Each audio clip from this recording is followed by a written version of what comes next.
Everyone, we're talking about The Outsiders, chapters 7, 8, and 9. Okay, so chapter 7 picks up with the three Curtis brothers being in the hospital waiting room. So all the reporters come in and ask questions, and it talks about, Soda being funny and all that kind of stuff. But it goes on so long that eventually Soda falls asleep. And so once all the questions are over, they kind of talk about Johnny a little bit. And so it says they find out that he was in critical condition. And you see in there over and over again um, that it says, if he lived, if, and that word really bothers Pony. And so you also find out that with his back being broken, that he'll be crippled, he'll be in a wheelchair. And so as far as the Curtis brothers, when they hear this, it says even Soda was just straight faced. So you can tell, I mean, even from the beginning, that all of them have a soft spot for Johnny. So the Curtis brothers head back home, and the next morning, you have Pony wakes up before everybody else, and so the rule is whoever wakes up first fixes breakfast. So he goes in there and starts doing that. And they talk about what they like for breakfast and how they eat their eggs differently. But the one thing they all love to have for breakfast is chocolate cake. So as he's trying to fix breakfast for his brothers, in walks Two Bit and Steve. They spin him around and all kinds of things. And um, it also talks about that the Curtis brothers always leave their door open to their house just in case any of their group, any of the boys, like if they're in trouble or need a place to stay, they can always come and stay there instead of being out or getting in trouble or something bad happening to them. So Two Bit and Steve walk in, and of course they're excited to see Pony, and they're gonna, especially Two Bit is gonna dig on his hair a little bit. And then they talk about him being a hero. And as far as Pony's like, what are you talking about? And he shows him the newspaper. So it has everything in the newspaper, from the fight, the murder, him staying at the church, the socias, etc. It has Cherry in there, talking about it was self-defense. And even Randy, who's Bob's best friend, says it was that um, as far as Johnny and Pony, it wasn't their fault, um, that it was the Socia's fault. And then it also talks about Johnny, that they were charging him with manslaughter if he recovers, and of course, Pony notices that and it bothers him again. And then it says on another page, there was a column just about the Curtis brothers. And you find out that, Derry's working two jobs, he's really good at them. And it says he had an outstanding record at school. So that also you find out that Pony's not just he's not the only one that was really into school and smart and honors classes. Derry was too. It talks about Soda dropping out, and then you also find out that Pony not only is extremely smart, he's extremely good at track and is on the varsity squad, even though he's extremely young. And then he reads the part that bothers him as far as the brothers column that bothers him the most. And you find out that there's a possibility, because of what's happened, that they might split them up, and that um, he might have to go to like a boys' home. Okay, they might split up the brothers, and of course he immediately is worried about that. And as far as Two Bit and them, they're like, don't worry, they're not going to do anything with that. Um, but for Pony, just seeing it in writing freaks him out. Okay, so um, Two Bit and them are wondering where Derry is. They call him Superman because, of course, he's stronger than all of them. And Soda wakes up. He's about to go to work. Derry is too. And um, you have Pony talk to Derry about the juvenile court thing, and Derry already knew about it. But for him, it's like he can't worry about it, or he can't show his brother he's worried about it. Although you can kind of tell. And then at that last little thing, you have Pony say he had one of his nightmares. And so you find out that after their parents died, Pony had these terrible nightmares. He would be screaming, and it was so bad that Derry even took him to the doctor. So for Derry, he's worried that that is going to all start over again for Ponyboy. And they talk about the Rumble again, that it's coming up, and how they're going to throw a big party if they win.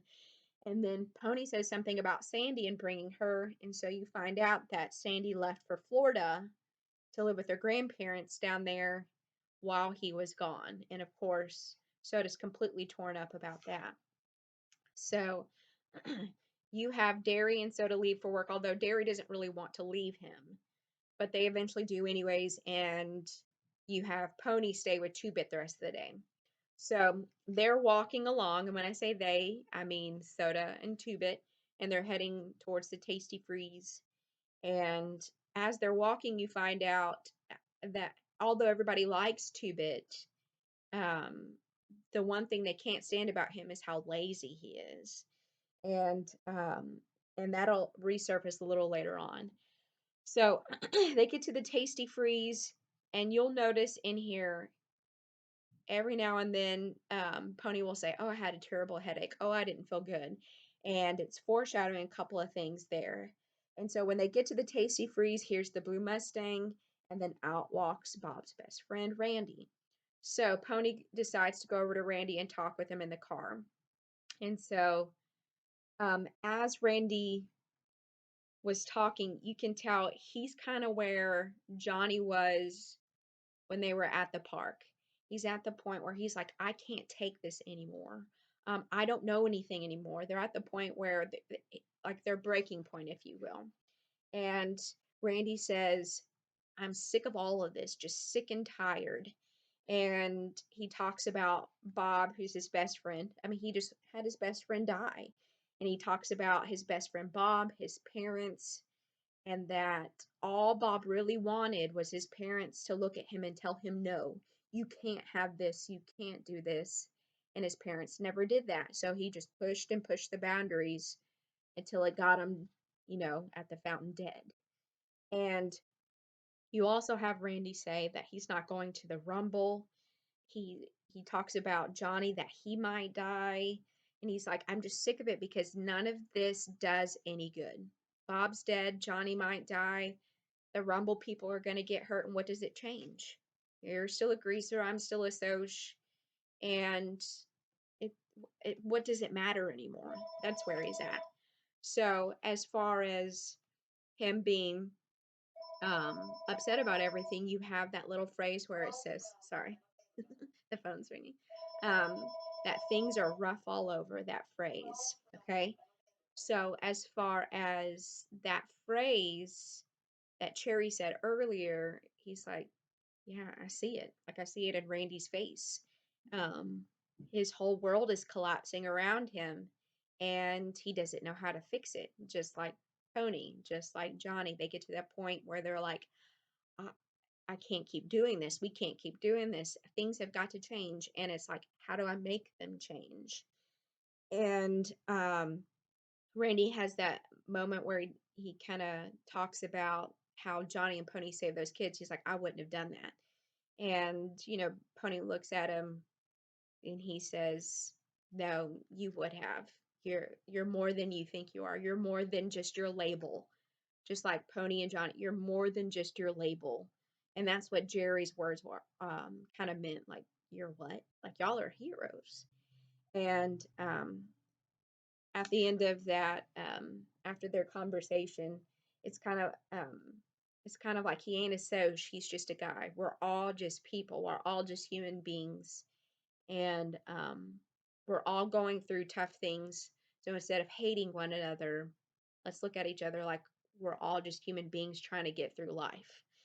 And so, chapter 8, they get to the hospital and they're begging to see Johnny because they're not family, they won't let him in. And then you have the doctor come and he says, let them go in. He's been asking for them. And then you have that little phrase at the end, it can't hurt now.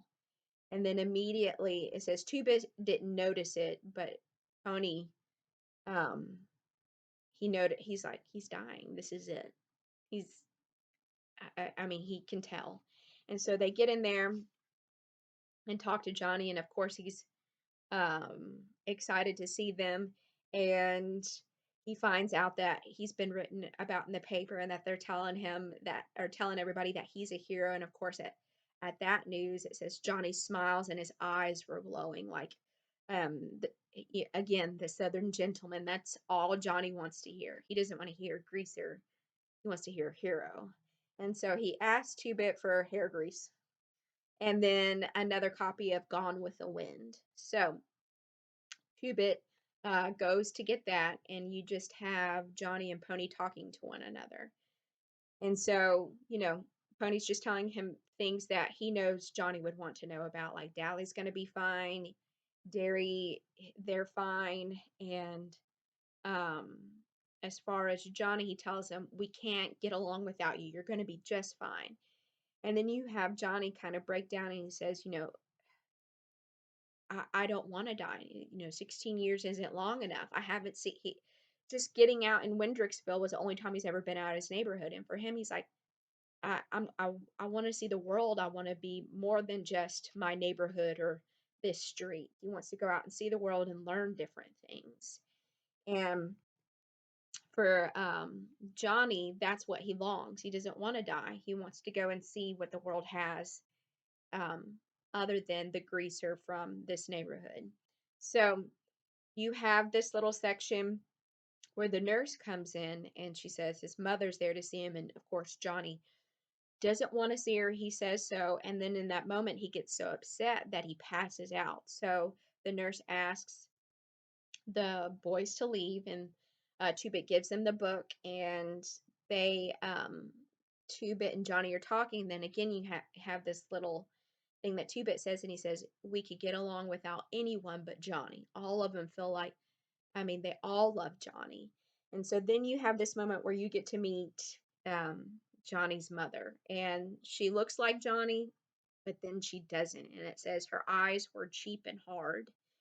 And she's mad because Johnny doesn't want to see her. I have a right to see him. He's my son. And then she blames all of this on the boys and that it's all your fault. Y'all are always out at night getting in trouble. And of course, the boys are extremely mad because the only reason Johnny's out at night with them is because she's so awful to him. And that's when Two Bit says, no wonder he hates your guts. And um, you have Pony try to basically he has to pull Two Bit away because Two Bit wants to lose it on her.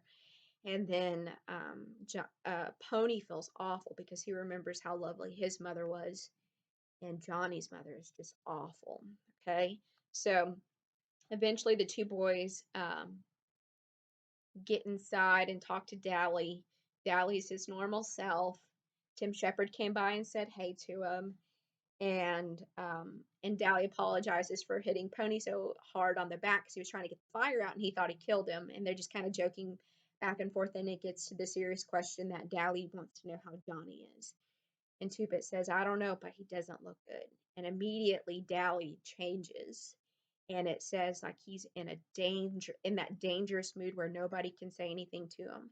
And he asks for Two Bit's blade. And he says, we got to get even with the Socs for Johnny. And he's, of course, talking about the Rumble. And at this point, even Pony, he says, we knew better than to talk to Dally when his eyes were blazing and he was in a mood like that. So for him, um, remember, Dally was the cool one, the one with the walls where nothing bothers him. And you're seeing him with Johnny. There isn't a wall with Johnny.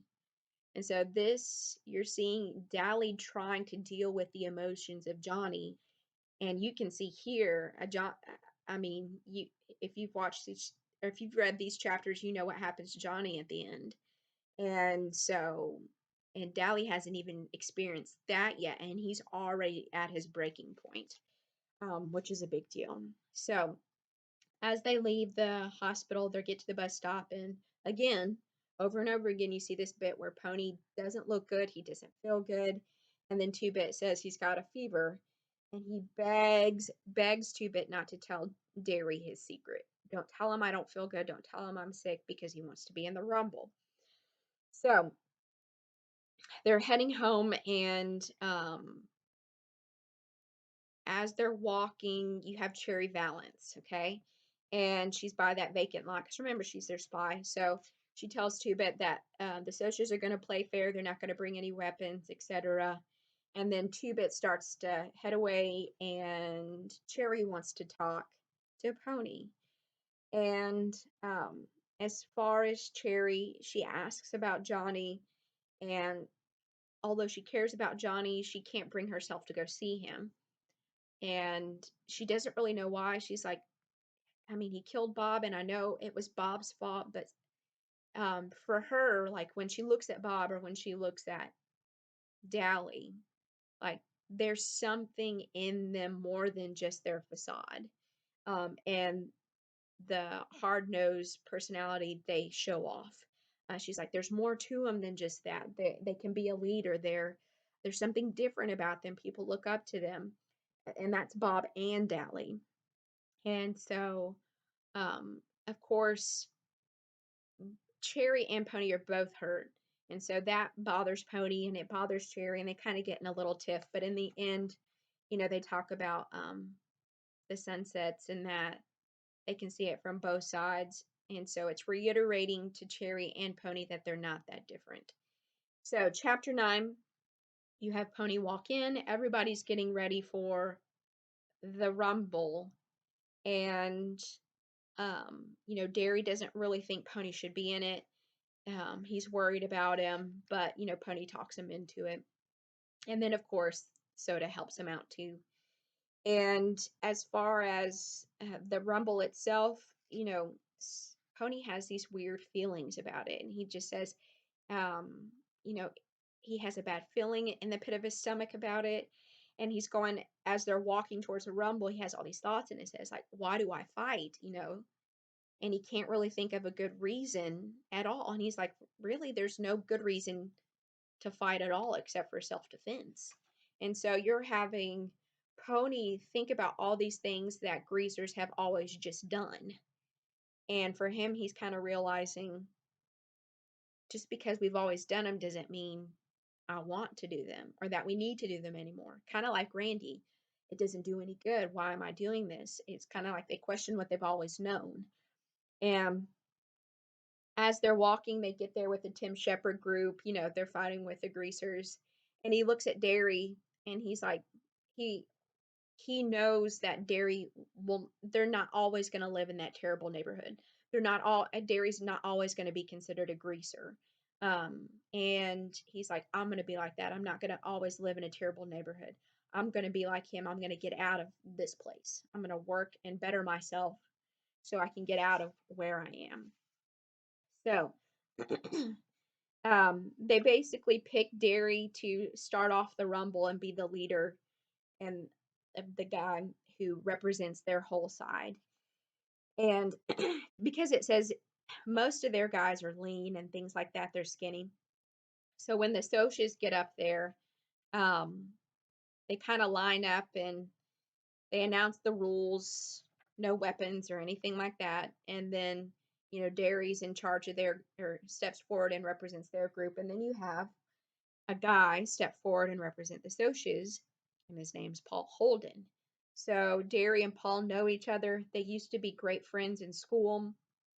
And it says Derry had a right to be jealous. He was just ashamed to be on our side, ashamed to be seen with the Brumley boys, Shepard's gang, maybe even us. Because over and over again it says the only reason Derry is a greaser or considered a greaser is because of who his friends are. Because Derry doesn't fit it. Derry was an athlete. Derry is smart. He could have gone to college. But the only reason he's a greaser is because of he had to stay home and take care of his brothers because his parents died. That's it. And so the two of them circle one another, and you have this section where Ponyboy is watching them, and he says they used to be buddies. I thought they used to be friends, and now they hate each other because one has to work for a living and the other comes from the west side. They shouldn't hate each other. I don't hate the Socias anymore. They shouldn't hate. And so you have Pony realize right before the Rumble, I mean, it's a bad time to remember or to realize this. He doesn't really hate anybody. He doesn't hate them. And with his discussion with Cherry and Johnny and Randy, he realizes we're all just human beings. We shouldn't hate each other just because of where we come from or what our living situations are. And so then here you come have Dally run up late and the rumble starts. And you have the fighting go on and eventually the Socs win. And they're all so excited, although some of them, have some pretty significant injuries. And so for Dally, he's next to Pony, and Pony's not okay at this point. He is not feeling good. And so Dally immediately wants to go see Johnny and tell him the news. So they get in the car, and Dally always drives fast, so he gets pulled over. And he tricks the cop into thinking that because of the way Pony looks, that he's rushing him to the hospital. So he gets a police escort to the hospital, and it allows them to get there much faster than they normally would have. And they get into his room or get out in front of his room, and the doctor stops them and warns them that he's dying. And of course, Dally thinks that means he's not going to let him in there. So he takes the switchblade out and he's like, you can go in there. I'm not letting you in there because of that knife, but I'm letting you go in there because you're his friends and he wants you in there. So they get in there. And of course, Dally, you can tell he's out of his element. Remember, he's the one with the walls. He's the one that nothing hurts him. And so it says he's white, he's sweating, he's hoarse, he doesn't really know how to talk to him. And so he tells Johnny that they won the Rumble, and Johnny doesn't care. He's like, the fighting's useless. Just like Randy, just like Pony, just like Jerry, it's useless. It doesn't do anything. It doesn't help anything. And so, as far as Dally, he changes what he tells him. He says, they're still calling you a hero, and we're all so proud of you, which means I'm proud of you. And in that moment, it says, Johnny's eyes glowed. Dally was proud of him. That was all Johnny had ever wanted. Someone that cares about him to be proud of something he had done. And then he asks for Pony Boy, and he tells him, these are his last words. He says, stay gold, Pony, stay gold. Remember the poem, okay? And so he says that on purpose. And then in that moment, Johnny drifts away and he dies. And so for Pony, he's just like, he almost looks like he's sleeping. It's almost like it's not real to him. And then in that moment, Dally, sorry, I just moved my legs. My computer sitting in my lap desk. Dally freaks. Remember, Dally doesn't feel anything, and so because of that, the one time he does allow himself to care for someone, then that person gets taken away. You can see he doesn't know what to do. He doesn't know how to deal with it, and he snaps. Okay, and the aftermath of him snapping is in the last couple of chapters. And then the phrase stay gold in that poem is also discussed more in the last chapters as well.